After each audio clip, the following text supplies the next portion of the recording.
Guys welcome to source point. आज अभी हम लोग डिस्कस करने वाले हैं वीज़न ऐसी करंट अफेयर्स जो कि हमारी मई मंथ की है।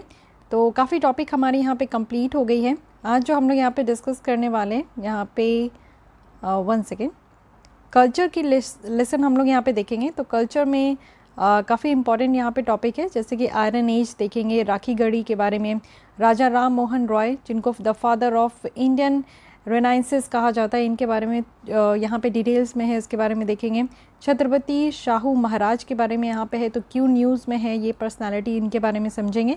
एंड देन यहाँ पे न्यूज़ इन शॉर्ट्स जो है उसे हम लोग डिस्कस करेंगे। तो चलिए स्टार्ट करते हैं फर्स्ट आर्टिकल के साथ, जो कि आयरन एज को हम लोग समझने का कोशिश करते हैं। अगर आपने हिस्ट्री पढ़ा है तो उसी से रिलेटेड यहाँ पे हम लोग यहाँ पे बातें देखेंगे, लेकिन जो एग्जाम पॉइंट ऑफ व्यू से इंपॉर्टेंट है उसे हम लोग यहाँ पे बेटर तरीके से डिस्कस करेंगे। न्यूज़ में क्यों है, क्योंकि रिसेंटली आप देखो कि जो कार्बन डेटिंग है, एक्सकवेटेड फाइंड्स एट मयिलादुथुराई जो कि यहाँ पे आपका तमिलनाडु में है, तो एविडेंस यहाँ पे आयरन का मिला है। तो चलिए देख लेते हैं। सबसे पहले यहाँ पे कहा जा रहा है कि मेजर पीरियड्स जो हमारे अर्लियर इंडियन आर्कोलॉजी में है, तो उसे समझने का कोशिश करते हैं। सबसे पहले आप देखो कि अर्ली हिस्टोरिक ये आपका 600 BCE से लेकर 400 BCE तक काउंट होता है।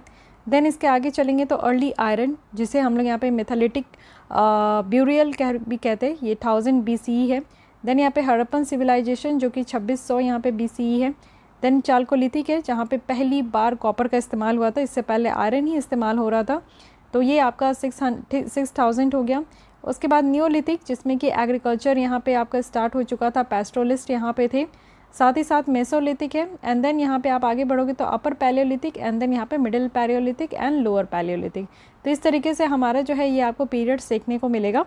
साथ ही अगर हम लोग आगे बढ़े तो समझने की कोशिश करते हैं कि यहाँ पे जो आयरन मिला है इसके बारे में, तो ये प्लेस हमारे लिए काफ़ी इंपॉर्टेंट हो चुका है।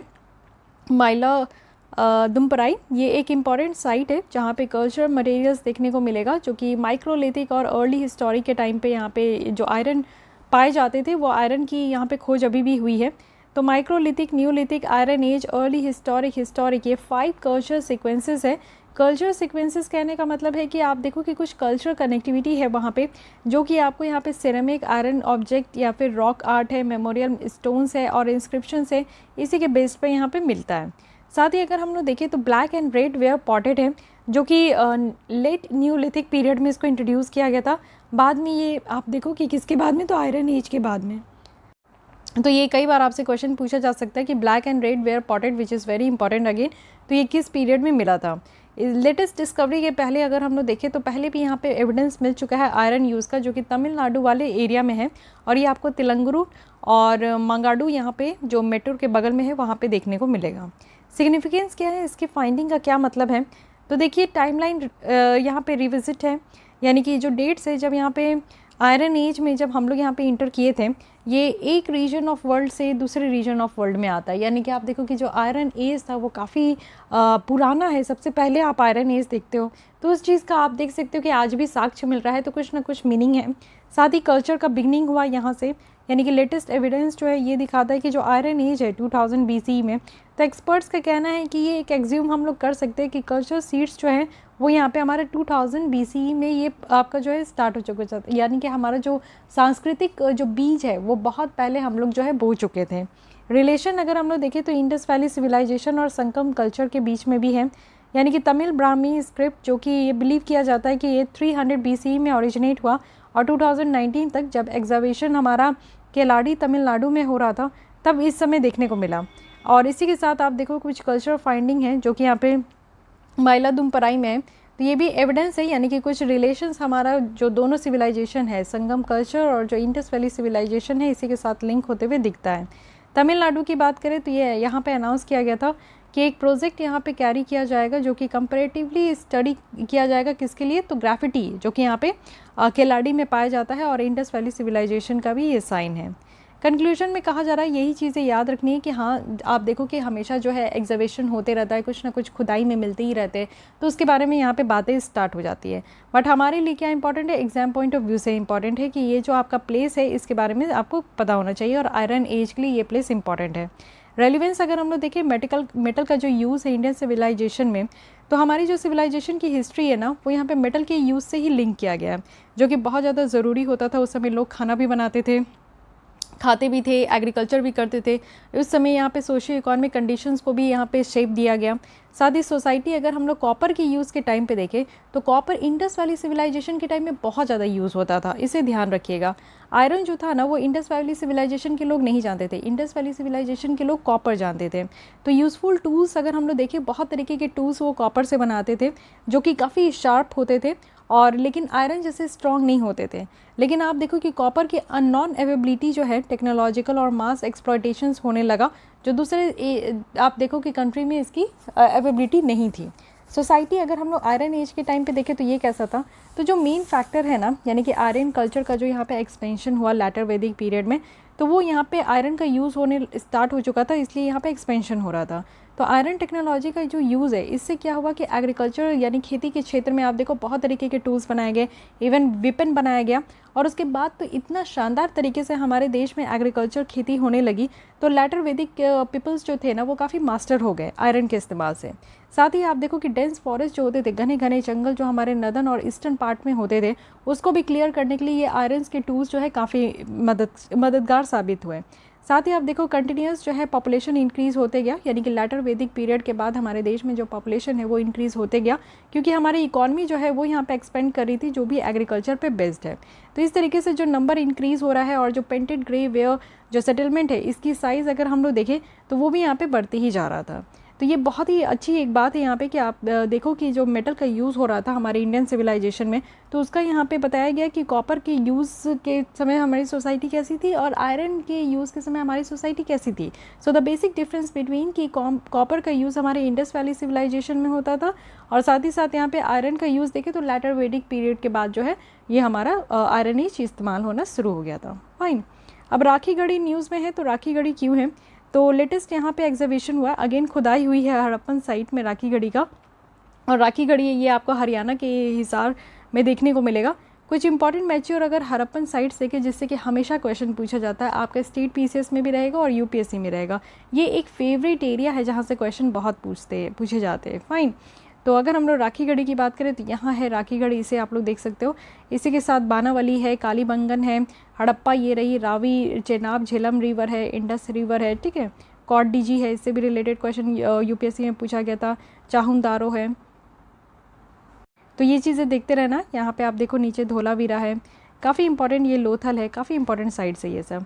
अगर हम लोग राखी गढ़ी की साइट देखें ना, तो ये one of the 5 known biggest township है, यानी कि हड़प्पन सिविलाइजेशन के टाइम में जो सबसे बड़ी बड़ी टाउनशिप थी उसमें से एक राखी गढ़ी था। 4 कौन कौन थे, तो पहला तो हड़प्पा है, दूसरा यहाँ पे मोहनजोदारो है, तीसरा यहाँ पे गनवेरी वाला जो है पाकिस्तान, और धोलावीरा जो कि गुजरात में है। फाइन। यहाँ पे देखने को मिला है कि जो हड़प्पा का फेज़ है ना वो धीरे धीरे और मैच्योर हो गया, इट मीन्स कि यहाँ पे सेटलमेंट बढ़ते गए, और साथ ही साथ यहाँ पे मड ब्रिक जो है ये स्टार्ट हो गया यूज़ होना। यहाँ पे आप देखो कि बॉन्ड जो ब्रिक है वो भी यहाँ पे जो है स्टार्ट हो गया था, इसके भी घर देखने को मिले थे, और प्रॉपर ड्रेनेज सिस्टम बनाना यहाँ पे स्टार्ट हो गया था हड़प्पन टाइम पे।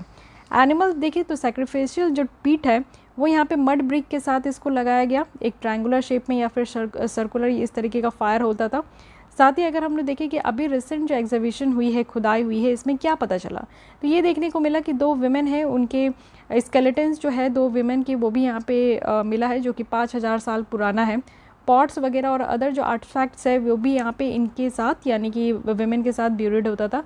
पहले के ज़माने में आप देखो कि जब लोगों की यहाँ पे मृत्यु होती थी और उनको दफनाया जाता था, तो उनके साथ उनके सामान को भी दफनाया जाता था, और काफ़ी तो एनिमल्स के साथ भी आप देखो दफनाया जाता था, तो ये सब उनका पार्ट होता था। आर्टिफैक्ट्स की बात करें तो यहाँ पे स्टेटाइट यहाँ पे सील्स है, टेराकोटा बैंगल्स है, टेराकोटा अनबेक्ड यहाँ पे सीलिंग है जिसमें कि एलिफेंट की रिलीफ है, हड़प्पन स्क्रिप्ट है, तो ये सब आर्टिफैक्ट्स में आते हैं। साइंस ऑफ अगर सेटलमेंट देखें तो एग्जीबिशंस जो यहाँ पे किया गया राउंड 3, तो यहाँ पे कहा गया एक एरिस्टोक्रेटिक सेटलमेंट, यानी कि अगर हम लोग सारे हड़प्पन साइट्स में देखें जो कि अभी तक खुदाई के दौरान पता चला है, तो एक सिमिलर साइन देखने को मिला है 3 टियर्स ऑफ हैबिटेशन। एक तो है कि कॉमन सेटलमेंट है, एक कॉमन तरीके से जो लोग हैं वो मड ब्रिक वॉल में रहते हैं। एलाइट सेटलमेंट है जो कि थोड़े से अगर आप देखो कि बड़े लोग हैं तो वो लोग जो है बर्न्ड ब्रिक वॉल में रहते हैं, और साथ ही साथ यहाँ पे आप देखो मिडिल रंग सेटलमेंट है। तो 3 तरीके के सेटलमेंट यहाँ पे बेसिकली देखने को मिला है। ज्वेलरी यूनिट की अगर हम लोग बात करें तो ज्वेलरी उस समय आपको पता है कि 5000 साल पहले जो ओल्ड ज्वेलरी मेकिंग यूनिट था वो भी ट्रेस किया गया। ये 5000 साल पहले इस समय हड़प्पन सिविलाइजेशन के दौरान जो है लोग ज्वेलरी का भी इस्तेमाल करते थे। अब बेसिकली हम लोग ये हड़प्पन और जो इंडस वैली सिविलाइजेशन है इसके बारे में बेसिक हम लोग चीज़ें समझते हैं, जो कि एग्जाम पॉइंट ऑफ व्यू से वेरी वेरी इंपॉर्टेंट है। मैं जितना वेरी लगाऊँ वो यहाँ पे कम पड़ जाएगा। तो इंडस वैली सिविलाइजेशन है, ये हमारे साउथ एशिया में जाना जाता था, सबसे पुराना ये सिविलाइजेशन है।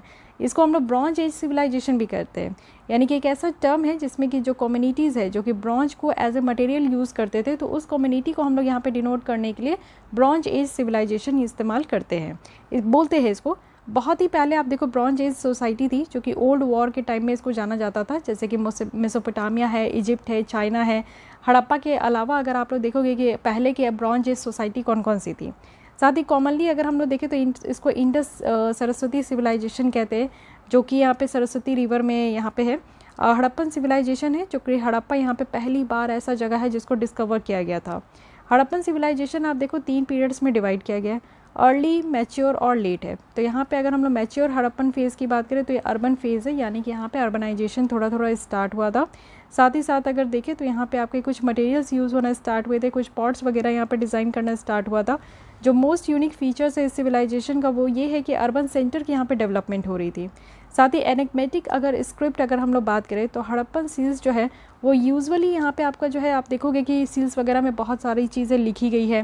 साथ ही यहाँ पे बहुत सारे जितने भी यहाँ पे शासक आए उनका नाम है, उनके जो लैंड है उनके टाइटल, उनके ओनर का नाम है।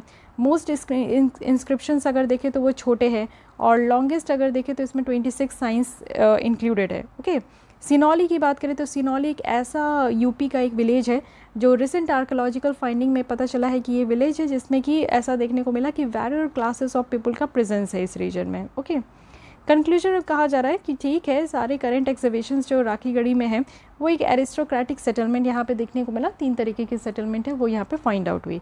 बट सबसे ज़्यादा इंपॉर्टेंट है कि हर एक साइट के बारे में आपको पता होना चाहिए कि उसकी क्या फीचर्स है और वो साइट्स क्यों इंपॉर्टेंट था। हर एक साइट्स की अपनी इंपॉर्टेंस थी, तो उसको समझते हैं। धोलावीरा कहाँ है, सबसे पहले याद रखिएगा गुजरात में, यानी कि हमारे इंडिया में है। हड़प्पन सिविलाइजेशन के बहुत सारे ऐसे एरिया है जो कि इंडिया पाकिस्तान जब डिवाइड हुआ तो बहुत सारे एरिया इंडिया में रह गए और बहुत सारे एरिया पाकिस्तान में रह गए। तो सबसे पहले तो आप देखोगे कि कौन सी एरिया है जो कि इंडिया में रह गया, तो इंडिया में भी किस स्टेट में ये है। धोलावीरा की बात करें तो ये गुजरात में है और ये आप देखो एरिड आइलैंड जो खादिर है गुजरात में, वहाँ पे ये आपका लोकेटेड है। 5th यहाँ पे लार्जेस्ट मेट्रोपोलिस है ये इंडस वैली सिविलाइजेशन का धोलावीरा। ये जो साइट है ये फोर्टिफाइड सिटाडेल है, एक मिडिल टाउन है और लोअर टाउन यहाँ पे देखने को मिलेगा। सोफिस्टिकेटेड वाटर मैनेजमेंट सिस्टम था इस समय। और इस साइट में देखें तो लार्ज यहाँ पे सीमेंट्री है और साथ ही साथ एविडेंस अगर हम लोग देखें तो इंटर रीजनल यहाँ पे ट्रेड वगैरह भी होता था, यानी कि एक दूसरे से ये लोग व्यापार भी करते थे हड़प्पन साइड से और मेसोपोटामिया जो रीजन है उससे भी, ओमन पेनिसुलर से भी, तो ये सब भी उस समय डिस्कवर किया गया था। साथ ही यहाँ पे manufacturing jewellery, yes this is very important कि धोलावीरा में क्या है तो ज्वेलरी की मैन्युफैक्चरिंग है। और साथ ही इसके बाद अगर हम लोग बात करें लोथल, तो सबसे पहले लोथल इंडिया में है। इंडिया में कहाँ, तो गुजरात में है। ये एक इम्पॉर्टेंट पोर्ट सिटी था, ठीक है, बंदरगाह आपको देखने को मिलेगा जिसमें कि डॉकयार्ड है और साथ ही साथ ये ग्रेवयार्ड भी है लोथल में और 21 ह्यूमन स्केलेटन यहाँ पे पाया गया था। ऑर्नामेंट्स अगर देखें तो सेमी प्रीशियस स्टोन से, गोल्ड से, जो कि साइड्स में पाए गए थे, तो ये भी ध्यान रखना है। नेक्स्ट है हड़प्पा। आज के डेट में हड़प्पा कहाँ है, तो पाकिस्तान में है, ठीक है, ये सबसे इंपॉर्टेंट है, ध्यान रखना है। हड़प्पन सील है जो कि पॉसिबली आप देखो कि डिस्टिंक्टिव आर्टफैक्ट है हमारे हड़प्पन का और इंडस वैली सिविलाइजेशन का। बहुत सारे स्टोन यहाँ पे बने होते हैं जिसे हम लोग स्टेटाइट कहते हैं और इसमें जो है एनिमल की मोटिव्स होती है, यानी कि एनिमल प्रिंटेड होते हैं। एक ग्रेनरी है जो कि यहाँ पे हड़प्पा में पाया गया है और यहाँ पे सर्कुलर ब्रिक्स प्लेटफॉर्म का एक रोज़ भी यहाँ पे देखने को मिलेगा। एक टेंटेटिव लिस्ट है यूनेस्को वर्ल्ड हेरिटेज लिस्ट का भी यहाँ पे। मोहनजोदारो है जो कि अगेन ये पाकिस्तान में है और यहाँ पे आप देखो अर्बन सेटलमेंट को बहुत अच्छे तरीके से दिखाया गया है और अर्बनाइजेशन भी इस एरिया में आपका स्टार्ट हो गया था। प्लांट सिटी है, मोस्टली ये बेक्ड जो ब्रिक्स होते हैं ना उससे ये बना होता है और सिटाडेल वेस्ट में है और लोअर टाउन ईस्ट में है। बुद्धिस्ट स्तूपा भी है यहाँ पे। साथ ही साथ आप देखो तो यहाँ पे जो सिटी है इसमें पब्लिक बाथ भी है, एक द ग्रेट बाथ से यहाँ पे फेमस है और कॉलेज ऑफ प्रीस्ट है यहाँ पे। एक अच्छा ड्रेनेज सिस्टम है और सोक पिट भी है जिससे कि जो डिस्पोजल हो सके कचरे वगैरह का। अदर इम्पॉर्टेंट फाइंडिंग देखें तो पीस ऑफ यहाँ पे वुमेन क्लोथ मिला है, हाथ से बुने हुए क्लोथ्स है। डांसिंग गर्ल का फिगरिन है यहाँ पे, ब्रॉन्ज डांसिंग गर्ल का, स्टोन स्कल्पचर्स है, और साथ ही साथ अगर देखें तो ये भी यूनेस्को की वर्ल्ड हेरिटेज साइट्स में है, ठीक है। तो ये चीज़ें ध्यान रखनी है। मोहनजोदारो भी है। कालीबंगन है, कालीबंगन अगेन इंपॉर्टेंट है, ये ब्लैक बैंगल्स के लिए, ठीक है, ये याद रखना है, काले काले काले चूड़ियों के लिए है ये। और साथ ही साथ आप देखो यहाँ पे प्लॉट फील्ड है, लोअर सिटी ऑफ कालीबंगन जो है वो फोर्टिफाइड है। बानावली, बानावली इंडिया में है, हरियाणा में है, और ये सेंट्रलाइज्ड प्लानिंग है, यानी कि हड़प्पन सेटलमेंट के साथ। बानावली में देखें तो मेन जो स्ट्रीट है वो यहाँ पे पाया गया है, ना कि स्ट्रीट, ओके। साथ ही एग्जीबिशंस है जिसमें कि 3 फोल्ड स्कल्पचर्स कल्चर यहाँ पे सीक्वेंस है, जैसे कि प्री हड़प्पन है और यहाँ पे पोस्ट हड़प्पन है। तो ये भी ध्यान रखना है, यानी कि यहाँ पे मेनली आप देखो कि 5 साइट्स आर वेरी इंपॉर्टेंट। और Dholavira important for jewellery making. Lothal is important for port city, it was port city. And Harappa जहाँ पे बहुत सारे हड़प्पन सील्स थे। और Mohenjodaro the great bath Mohenjodaro.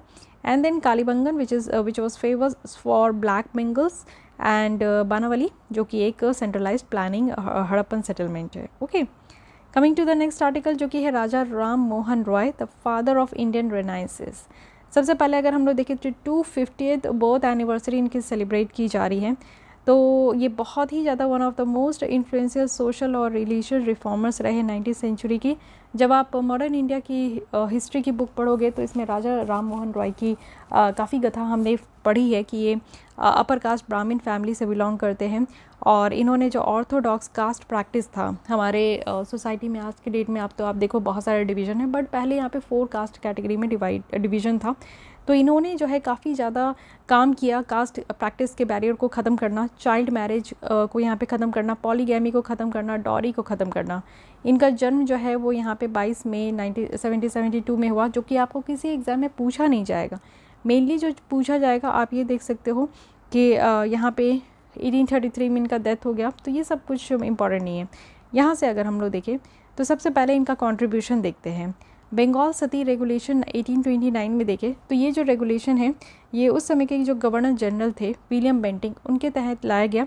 और यहाँ पे जो सती की प्रैक्टिस थी, इट मीन्स कि अगर किसी के हस्बैंड की डेथ हो जाती थी तो उस समय जो है एट द सेम टाइम उनकी चिता में महिलाओं को भी, उनके जो वाइफ होती थी उनको भी जल के मर जाना होता था।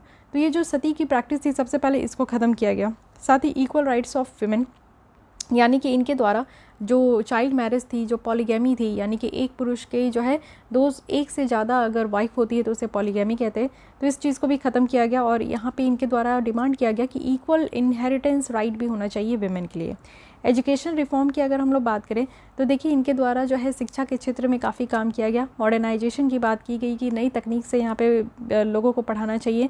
साथ ही वेस्टर्न करिकुलम को भी इन्होंने इंट्रोड्यूस किया और इस्टेब्लिश की, यानी कि ये आप देखो कि वो अपोज़ करते थे कि यहाँ पे संस्कृत कॉलेज का इस्टेब्लिशमेंट नहीं होना चाहिए। इनके द्वारा आप देखो हिंदू कॉलेज का इस्टेब्लिशमेंट किया गया, एंग्लो वैदिक स्कूल है, वेदांता कॉलेज है और साथ ही जनरल असेंबली इंस्टीट्यूशन भी है। साथ ही रिलीजियस कंट्रीब्यूशन बहुत ही ज़्यादा है। आप देखो तो हिंदू रिफॉर्मर भी है ये, और इनके द्वारा आप देखो कि यहाँ पे यूनिटेरियन रिएक्शन लाया गया हिंदू सशस्त्र का, जो कि वेदांता और महानिर्वाणा तंत्र का है। इनके द्वारा आत्म सभा इस्टेब्लिश किया गया, जो कि यहाँ पे जो फिलोसफिकल जो डिस्कशन है उसके लिए यहाँ पे लाया गया। साथ ही ब्रह्मो सभा है 1828 का, तो मेनली ये देवेंद्र टैगोर के साथ इसको सेटअप किया गया, जो कि रविंद्रनाथ टैगोर फादर है, रविंद्रनाथ टैगोर के फादर थे, ठीक है। इसको ब्रह्मो समाज भी कहा गया। मुस्लिम डिफेंडर भी थे, यानी कि as a Muslim defender of faith इनके द्वारा यहाँ पे तहफ़त उल मुहावद्दीन लिखा गया है। और साथ ही साथ क्रिश्चियनिटी के लिए देखें तो इन्होंने एक एकता के लिए, यानी कि जो इंटायर बॉडी ऑफ स्क्रिप्चर्स है उनके लिए एकता के लिए इनके द्वारा काम किया गया। फ्रीडम ऑफ प्रेस है, इनके द्वारा आप देखो कि संवाद comedy the moons of intelligence, जो कि 1821 में फाउंड किया गया था। साथ ही बंगाली वीकली, जो कि द फर्स्ट न्यूज़पेपर रहा इंडियन लैंग्वेज में। फिर मिराटुल अकबर है, यानी कि मिरर ऑफ न्यूज़ है, ये भी आपका 1822 में लाया गया। ये पहली पर्शियन न्यूज़पेपर थी। फाइन। इकोनॉमिक रिफॉर्म देखें तो ब्रिटिश का जो एक्सपोजर था for economic exploitation of India, तो ये फर्स्ट थे वन टू द फिगर, जो कि ईस्ट इंडिया कंपनी के थे। और अप्रॉक्सीमेटली आप देखोगे तो 3 मिलियन पाउंड्स पर ईयर जो है वो इंडिया से इंग्लैंड जाता था। साथ ही अगर देखें तो voice for the poor peasant, जो गरीब यहाँ पे किसान थे उनके भी यहाँ पे ये आवाज़ बनकर आए। साथ ही ज़मींदार का जो यहाँ पे सिस्टम था जो कि एक्सप्लॉइट करते थे किसानों को, उनके अगेंस्ट भी इन्होंने काम किया। साथ ही आप देखो मुगल एम्पायर के जो स्टेपेंट थे उनको भी बढ़ाया इन्होंने। साथ ही पॉलिटिकल रिफॉर्म्स में अगर बात करें तो कभी भी ये आप देखो कि हमारे देश के इंडिपेंडेंस का डिमांड नहीं करते थे, बल्कि ये सिविल राइट्स के लिए लड़ते थे। और जो रेशियल सुप्रियोरिटी थी यूरोपियंस का, काले गोरे में भेद करते थे, ये उसके अगेंस्ट में बात करते थे। फाइन, तो यहाँ पे बहुत अच्छी आर्टिकल है जिसमें कि आपको यहाँ पे राजा राम मोहन रॉय के बारे में पता चला। साथ ही साथ अगर आप देखो तो ब्रह्मो सभा और ब्रह्मो समाज के बारे में है कि 1828 से ये गाथा स्टार्ट हुआ। तो ये एक सीरीज़ है जो कि आप यहाँ पे देख सकते हो। नेक्स्ट आते हैं छत्रपति साहू महाराज। हुआ क्या है, डेथ सेनेटरी है, यानी कि लेजेंडरी जो यहाँ पे महाराज है उनका डेथ सेनेटरी बनाया गया 100 ईयर। तो अगेन ये काफ़ी इंपॉर्टेंट हो जाता है। साहू महाराज जो कि यहाँ पे आप देख सकते हो कि कोल्हापुर डिस्ट्रिक्ट में इनका जन्म हुआ था। मेजर इवेंट देखते हैं इनसे रिलेटेड क्या क्या है। तो सबसे पहले आप देखो कि वेदोक्ता कंट्रोवर्सी है। वेदोक्ता कहने का मतलब है कि वैदिक यहाँ पे रिलीजियस साइट्स जो कि सारे जो ट्वाइस बोर्न कास्ट है, यानी कि जो ब्राह्मण क्षत्रिय वैश्य है, उनके राइट्स के बारे में, उनके हक के बारे में बात करता है।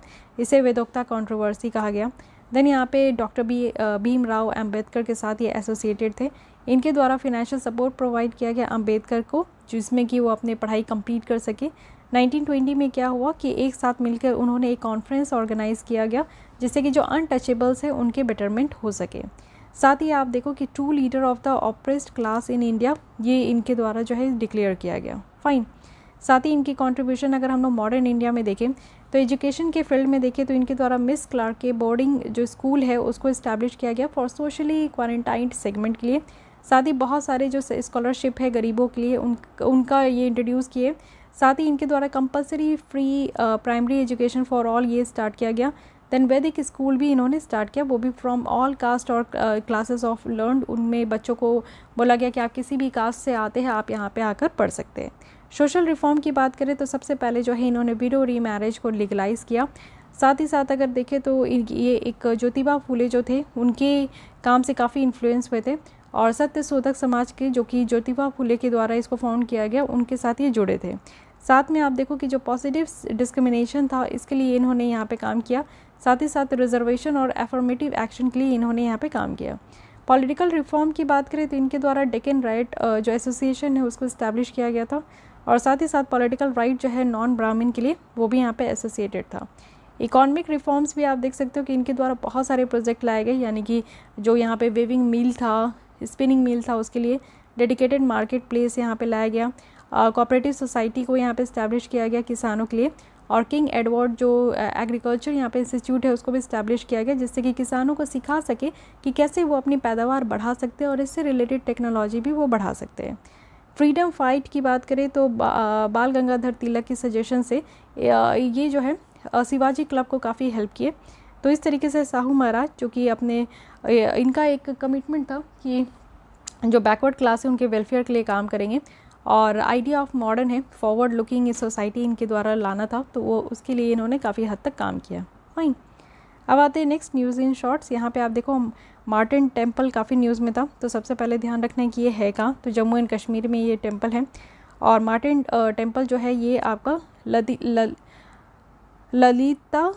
ललितादित्य इनके द्वारा बनाया गया जो कि कारकोटा डायनेस्टी के थे, और ये one of the oldest sun temple है, ये याद रखना है। जैसे कि कोणार्क, अल्मोड़ा, मोदेरा और बोरसद सन टेम्पल है, उसी के जैसा ये भी सन टेम्पल है। फाइन, और आप देखो यहाँ पे central advisory board on archaeology है, ये जो बॉडी है ये रिकॉन्स्टिट्यूट फिर से बनाया गया। ये इनका काम है कि सेंटर को एडवाइस करना कोई भी आर्कियोलॉजी के मैटर से रिलेटेड, प्रमोट करना यानी कि क्लोजर कॉन्टैक्ट्स, साथ ही साथ ट्रेनिंग भी प्रोवाइड करना फ्यूचर आर्कियोलॉजिस्ट को। और ये बोर्ड जो है 1 साल में 1 बार इनकी मीटिंग होती है। इंटरनेशनल बुकर प्राइज़ है, तो किनको दिया गया, बस यही याद रखना है कि गीतांजलि श्री है जो कि फर्स्ट इंडियन है जिनके द्वारा यहाँ पे उनके जो टॉम्ब ऑफ सैंड बुक है उनके लिए इनको दिया गया, तो सबसे बड़ी बात है। युवा टूरिज्म क्लब की बात करें तो CBSE है जो कि मिनिस्ट्री ऑफ टूरिज्म के साथ मिलकर यहाँ पे एक युवा टूरिज्म क्लब लेकर आए हैं, और ऑब्जेक्टिव है कि यहाँ पे हम लोग यंग जो एम्बेसडर्स है उनको डेवलप करें फॉर इंडियन टूरिज्म के लिए।